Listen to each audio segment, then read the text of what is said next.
Hello, good morning students. हमने कल पढ़ा था एक्सपेंडिचर के बारे में।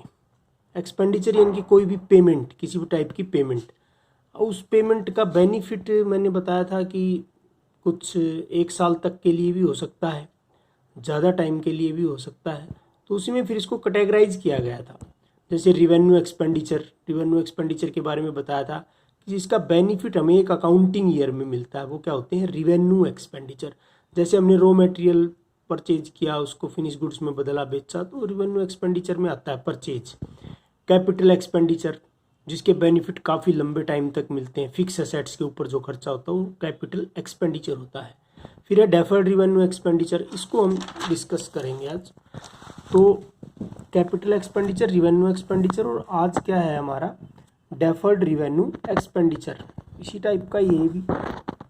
These are certain expenditures the benefit of which is likely to be derived over a number of years, generally lasts between 3 to 7 year।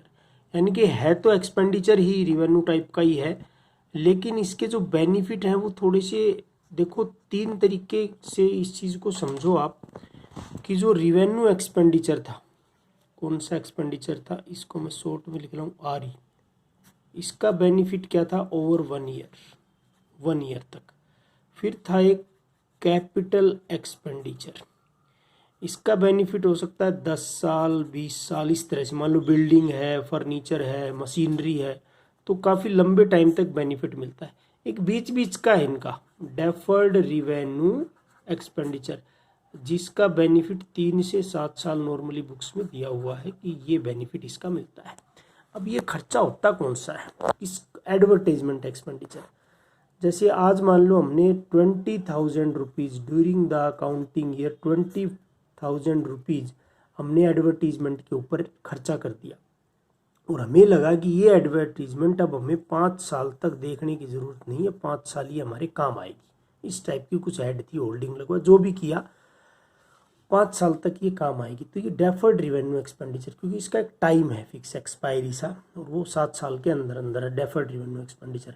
अब books में कैसे दिखाते हैं, जैसे 5 साल ये चलेगा, 20,000 रुपये का खर्चा, तो इसको 20,000 को 5 सालों में बांट देंगे, यानी कि 4,000 रुपये हम हर साल P&L से राइट ऑफ करते रहेंगे।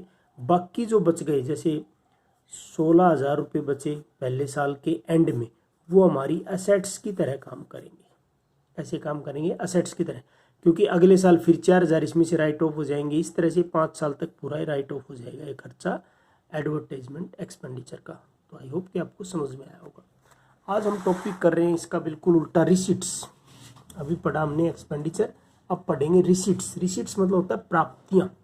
These are the inflow of money. क्या है ये, इनफ्लो ऑफ मनी है in the business during the course of business, कि बिजनेस करते टाइम जो भी इनफ्लो होता है मनी का, वो रिसीट्स हैं। रिसीट्स मतलब प्राप्तियां, जो आया वो रिसीट्स, सीधी सी बात है।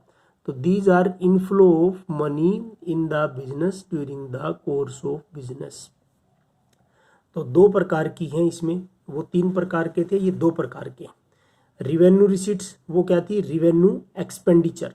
कैपिटल रिसीट्स, और वो क्या थे, capital expenditure.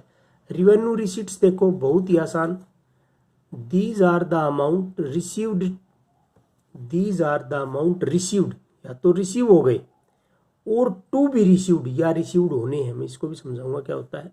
From sale of goods and services during the ordinary course of business, यानी कि आप जिस चीज़ का बिजनेस कर रहे हैं। एक सिंपल एग्जांपल, मान लो आपकी बुक्स शॉप है, बुक्स बेचते हैं आप, कॉपियाँ किताबें ये चीज़ें सारी बेचते हैं, तो वो आपका हो गया नॉर्मल बिजनेस। तो बुक बेचने से जो कमाई आती है वो रिवेन्यू रिसीट्स है भाई। स्टेशनरी बेचने से जो इनकम हो रही है, जो पैसा आ रहा है, दैट इज रिवेन्यू रिसीट्स। वो क्या है, रिवेन्यू रिसीट्स, यानी कि आपका ऑर्डिनरी कोर्स ऑफ बिजनेस है। मान लो किसी ने डायरी कर रखी है, डायरी प्रोडक्ट्स है ना, डायरी करते हैं ना, भैंस वगैरह रख के दूध बेचते हैं, इस तरह की। तो वहाँ से जो कमाई आ रही है दूध बेचने से, उसको पनीर बेचने से, जो भी, वो रिवेन्यू रिसीट्स। बिल्कुल सिंपल है। कपड़े की दुकान है मान लीजिए, तो वो कपड़े जो बेच रहा है उसको जो कमाई हो रही है, दैट इज रिवेन्यू रिसीट्स। तो ये अमाउंट रिसीव्ड, तो ये तो गया। एक है टू बी रिसीव्ड, तो मैंने पहले भी बताया था कि कुछ क्रेडिटर होते हैं, कुछ डेटर्स होते हैं, हमें उधार में माल खरीदना पड़ता है, बेचना पड़ता है। तो जब हम उधार में गुड्स बेचेंगे किसी भी कस्टमर को, तो वो अमाउंट तो बाद में आ जाएगा ना, और वो जल्दी आ जाता है 2-4 महीने में या 1 साल में, तो that is to be received. तो अमाउंट चाहे एक्चुअल, क्योंकि अकाउंट जो काम करता है वो एक्चुअल बेसिस पे काम करता है, यानी कि आप सभी उसको इनकम मानेंगे चाहे वो एक्चुअल में रिसीव हुई हो या ना हुई हो, वो बाद में रिसीव हो जाए फ्यूचर में किसी डेट को, तो to be received from sale of goods and services. जैसे इसमें सेल ऑफ गुड्स, स्क्रैप बेचते हैं ना, कबाड़ वगैरह बचा हुआ, इंटरेस्ट रिसीव्ड, मान लो किसी को पैसा दे रखा है उसका ब्याज आता है साथ, dividend received on investment, shares वगैरह में पैसा लगा रखा है, फीस वगैरह received, commission received, discount received, वो क्या है, वो रिवेन्यू रिसीव्ड है। समझ में आया। उसके बाद आता है इसका दूसरा पार्ट, कैपिटल रिसीव्ड। मैंने पहले भी बताया था कि जब भी कैपिटल वर्ड सुनो, इसका मतलब कुछ बड़ा अमाउंट, कुछ बड़ी बात कर रहा है। तो कैपिटल रिसीट्स क्या है, these are the amount received और टू बी रिसीव्ड, या तो रिसीव्ड है या टू बी रिसीव्ड होने वाले हैं, which are not revenue in nature, जिनका नेचर रिवेन्यू प्रकृति का नहीं है, रेगुलर नेचर नहीं है। इसका क्या मतलब हुआ, यानी कि वो सारी रिसीट्स जो ऊपर वाली के अलावा है वो सारी कैपिटल रिसीट्स हैं। जैसे सेल ऑफ फिक्स असेट्स, हमें कई बार क्या होता है, कोई असेट्स बेचनी पड़ जाती है किसी भी कारण से, हो सकता है पुरानी हो गई हो या और कोई रीजन हमें चेंज करना हो उसको। सेल ऑफ इन्वेस्टमेंट, इन्वेस्टमेंट में आते हैं आपके शेयर्स, डिबेंचर्स, वो बेचनी हो। Received loan from bank, bank से लोन ले लिया हो। Capital invested by the owner, मालिक के द्वारा लगाया गया पैसा, पार्टनर्स के द्वारा लगाया गया पैसा। ये लॉन्ग टर्म, ये साल में एक आध बार आता है, या हो सकता है ना भी आए ये पैसे, ये वो है। जबकि रिवेन्यू रिसीट जो है रेगुलर इनकम है, ये होती रहती है बिजनेस के अंदर, ये कभी कभार आने वाला पैसा है। जैसे असेट्स रोज तो बेचेंगे नहीं, अब हमने मान लो बिल्डिंग बना रखी है, उसके अंदर फर्नीचर है, मशीनरी, तो उनको बेचेंगे थोड़ी, हम उनको यूज करेंगे, मजबूरी में बेचेंगे, या वो खराब हो जाए या और किसी कोई नई टेक्नोलॉजी की मशीन आ जाए तब बेचेंगे, तो वो क्या हो जाएगा, सेल ऑफ फिक्स असेट्स। उसी तरह इन्वेस्टमेंट को बेचते हैं पैसे कमाने के पर्पज से, लोन लेते हैं बैंक से, समझ गए ना, धीरे धीरे फिर उसको चुकाया जाता है। तो ये कैपिटल रिसीट्स हैं, बिल्कुल कैपिटल एक्सपेंडिचर का उल्टा। इनके कैपिटल एक्सपेंडिचर क्या था, परचेज ऑफ फिक्स असेट्स, और इसमें क्या गया, सेल ऑफ फिक्स असेट्स। जबकि रिवेन्यू रिसीट्स में क्या है, आपकी सेल ऑफ गुड्स वगैरह, सर्विसेज वगैरह, ये चीज़ें आती हैं। तो ये हो गया ना। अब मान लो एक एग्जांपल सा मैं लेता हूँ, कुछ लिख के आपको बताऊँ। मान लो मैं कहूँ कि भाई रेंट पेड, ठीक है, और मैं कहूँ commission received, purchase of goods,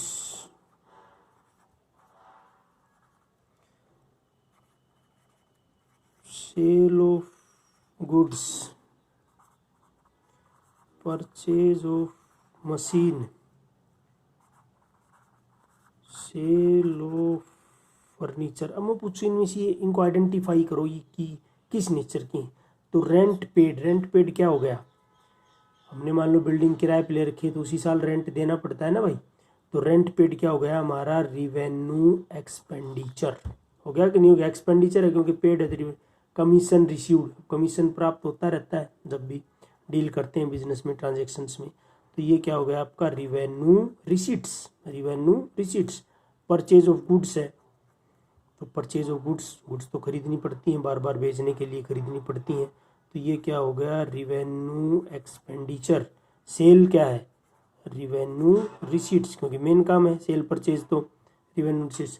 purchase of machinery, fix assets के ऊपर किया गया खर्चा क्या कहलाएगा, capital expenditure.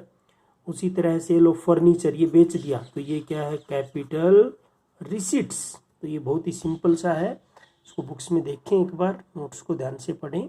Thank you, have a nice day.